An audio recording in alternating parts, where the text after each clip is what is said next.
best date, your worst date, one night stand, ideal date, ideal partner, to see what people actually would consider to be a perfect date or like that.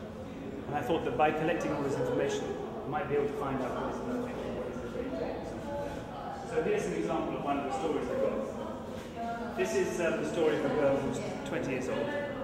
And in her life, this is the best date she ever had. And it involved being in this place here, which is Tokyo Tower. And it was on her birthday, suddenly receiving a silver ring that she'd always wanted. She never guessed that the boyfriend was going to give this to her. So she was in complete heaven. So her story is told here. You can listen to the story of what's happening actually. The important thing here is that none of it is made up. So entirely as received by the person it happened to. I don't know who it happened to, I only know her initials and her age, 20. So I'm kind of like a conduit. My purpose is to visualize, make available to other people a story that normally isn't told about like a best date or a bit of naughtiness, a one night stand or something like that.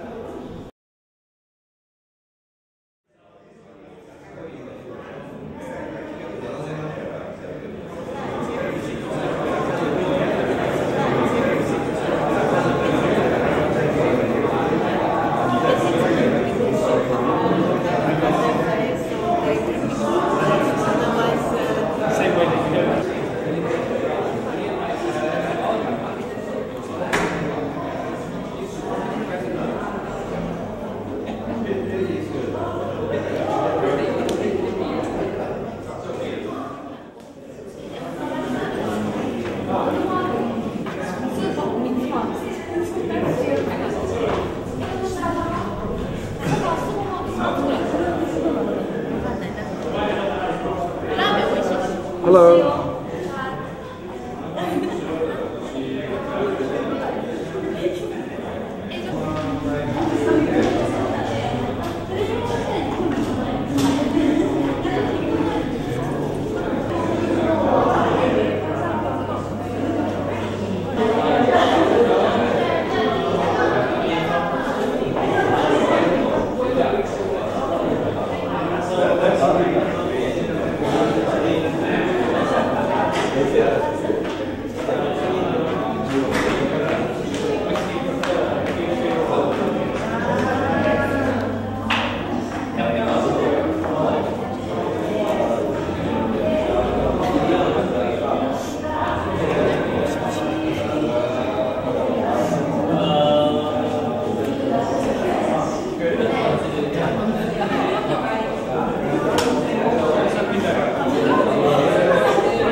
Well, in the current show I have now, I'm involving the public. I'm trying to get them to remember their best dates and to talk about their past, something that people don't normally talk about, perhaps. You know, what happened on the best date. When you get older, perhaps a grandchild will ask their grandfather, "So tell me, how did you meet grandmum?" And at that point, perhaps it's the first time the grandfather's ever explained to anybody how he got to meet his wife. So it's those little sort of undisclosed and unknown stories that I'm looking to try to get out of people, to see if there's anything that runs through all the stories, you know, what amounts to being a best date in general. It's not so much a finished piece as a work in progress, where people read what other people have said, remember their own stories. I think that's an interesting act anyway, but then tell their stories that perhaps they've never told before. How do I feel when I sell a piece of art? I'm delighted, of course, because it means somebody is buying into my world. The money is not of such great consequence because it doesn't cost me so much to make these things.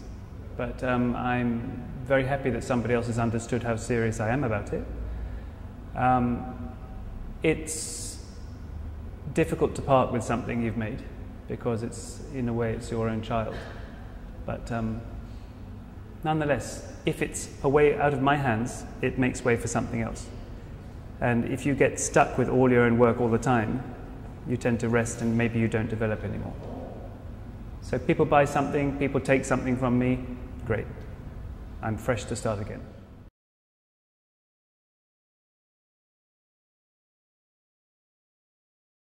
Why am I an artist? I suppose in the end it was one thing that I was quite good at when I was at school. And it presented, something I could do, but at the same time it was a challenge. And I was very interested in how designers and artists approach the world differently from perhaps other people. The way they visualize things and tell stories. No, I mean, it was after leaving school I went to art college, which seems like a strange thing to do if you don't really want to go there. I wanted to go there. I wanted to see what I could do. It's a subject you study which has no actual end. It doesn't give you a job, but it's a study you do for yourself, for your own benefit really. So I was very interested in doing that, to see for myself what I could do in 3 years, studying about how to present ideas, how to make things. Along the way, were there any risks? Well, in a way, it is a risk. At the time, in Britain, university education was free, so monetary risk was nothing. But it did not give me, after 3 years of time, it did not give me a job. Whereas if you had studied perhaps something else, like science, you could perhaps instantly have got yourself a job. But that was also what interested me. I thought, I'm doing this for myself, for no particular end, no actual finish. So that was also interesting for me. But it's not a risk. It's a risk in perhaps I might have wasted time. That's all.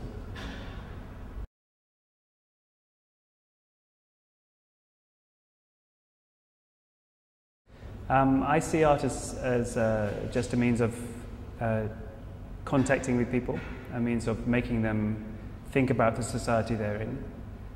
Some kind of, not overtly political, but something to wake you out of your everyday consumption, all your shopping and so on. It's something else, I think. I don't know you can buy art. You can buy paintings, you can buy objects, but I don't think you can buy art. You can buy an object which has art in it, but perhaps it is not art that you're buying. You're buying an object in the end. Quite complicated.